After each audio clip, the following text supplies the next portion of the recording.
قربانی کے بجائے غریب کی مدد کرنا کیسا؟ اللہ تعالیٰ ہمیں صحیح دین سمجھنے کی توفیق عطا فرمائے۔ رب تعالیٰ کے بتائے ہوئے احکامات ہیں جو اپنی جگہ اپنی ذات کے اندر مکمل ہے، یہ نعم البدل نہیں ہے۔ اوکے، اب یہ آپ کو نہیں کہا جا سکتا کہ کیونکہ آپ نے نفلی روزہ رکھ لیا تو آپ نماز نہیں پڑھیے گا، یا آپ نے نماز قیام اللیل کر لی ہے تو آپ دن کا روزہ نہیں رکھیے گا۔ ہر عبادت کا اپنا ایک مقام ہے۔ یہ میں نے اپنے ایک اور ویڈیو کے اندر بتایا تھا کہ یہ تجدید عہد وفا ہے، یہ بندگی کا اظہار ہے جو سال میں ایک بار ہم رب تعالیٰ کے آگے کرتے ہیں۔ دوسری بات، یہ کس نے کہا کہ آپ غریب کی مدد سارے سال نہ کریں؟ یہ کس نے کہا کہ آپ خیر خائی کا کام نہ کریں، رفع عامہ کا کام نہ کریں؟ یہ کب کہا کہ اسی والے عمل کو روک کے یہ والا ہمیں کام کرنا ہے؟ ایک بات۔ دوسری بات یہ کہ میں اگر پورے 3 گھنٹے کا سیمینار کر سکتا ہوں اگر میں صرف قربانی کے معاشی نظام کے اوپر بات کروں۔ ہمارا دین بہت ڈائنمک ہے، وہ کبھی بھی ارتکاز کو انکریج نہیں کرتا، وہ جمنے کی رکنے کی کو نہیں کرتا، وہ سرمایہ کو بھی چاہتا ہے کہ یہ سرمایہ گھومے۔ قربانی ایک واحد طریقہ ایسا معاشی نظام کا ہے جہاں پہ ایک امیر کا پیسہ ایک غریب کے گھر تک جاتا ہے۔ یعنی ایک گاؤں کے اندر ایک بیوہ اپنے ایک بچے کے ساتھ ایک بکری اور ایک بچڑے کا بچہ پالتی ہے، وہ پورا سال اس کی خدمت کرتے ہیں، اس کے بعد وہ تیار ہو جاتا ہے اور وہ وہاں سے چلتا ہے اور شہر میں بکنے کے لیے آتا ہے۔ تو یعنی اس کا پیسہ اس کو اس کے گھر کے اندر ملتا ہے۔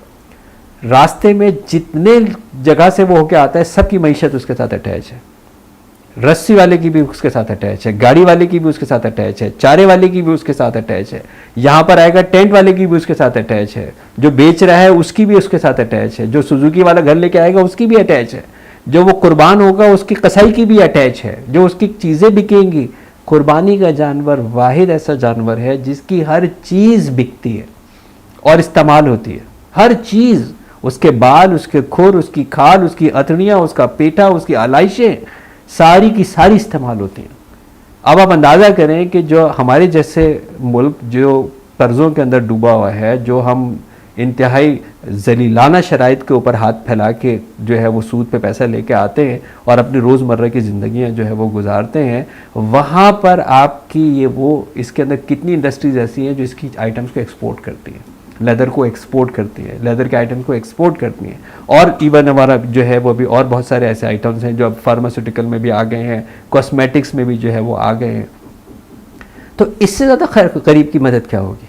اگر کوئی یہ کہتا ہے کہ جی قربانی چھوڑے جناب، کسی غریب کی جو ہے وہ مدد کر دیں، تو اس سے زیادہ غریب کی مدد کیا ہوگی کہ غریب کے جانور آپ نے مہنگے داموں شہر میں بیچ کے اور یہاں سے لے کے وہاں تک، خیبر سے لے کے اور کراچی تک آپ نے، اور پنجاب سے لے کے بلوچستان تک جتنے راستے میں لوگ آئے تھے سارے غریبوں کی مدد کرتے ہوئے چلے گئے، سارے لوگوں نے اپنی جو ہے وہ انکم جو ہے وہ کمائی۔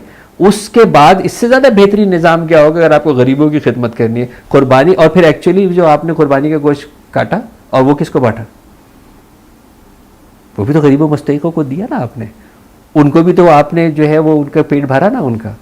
اچھا خالی گوشت تو نہیں پکے گا، اس کے ساتھ کچھ مسالے ہوں گے، کچھ گھی ہوگا، کچھ سبزیاں ہوں گی، ایسا ہی ہے نا؟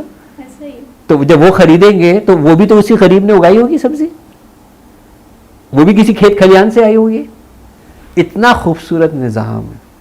آپ ذرا رب تعالیٰ کے ہمارے اوپر مہربانی دیکھیں کہ وہ یہ کہہ رہا ہے کہ یہ قربانی کا جانور، یہ قربانی کا عمل تم کرو، تمہاری اٹینڈنس بھی لگا لوں گا، تمہاری بندگی کی ایکسیپٹنس بھی کر لوں گا، تمہارے توحید کے سرنڈر کو بھی ایکسیپٹ کر لوں گا، اور اس سے ساری بنی نوع انسان کی خدمت بھی جو ہے تمہاری ہو جائے گی اور تم سارے فائدہ اٹھا لو گے، اور مجھے صرف تمہارا خلوص چاہیے۔ اس سے زیادہ خوبصورت غریبوں کی مدد کیا ہو سکتی ہے؟ تو وہ لوگ اپنی اصلاح فرمائیں جو یہ سمجھتے ہیں کہ قربانی کے جانور کے بجائے ہمیں اس کو کسی کی شادی کرا دینی چاہیے یا کسی کو ہمیں جو ہے وہ اور کوئی مدد کر دینی چاہیے۔ خدا را وہ ضرور کریں، وہ ایک الگ عمل ہے، اور یہ اتنے خوبصورت اجتماعی نظام کے اندر جہاں پہ آپ غریب کی مدد کر سکتے ہو، اس سے آپ ضرور جو ہے وہ فائدہ اٹھائیں اور اس کو اسی طرح جو ہے وہ انکریج کریں۔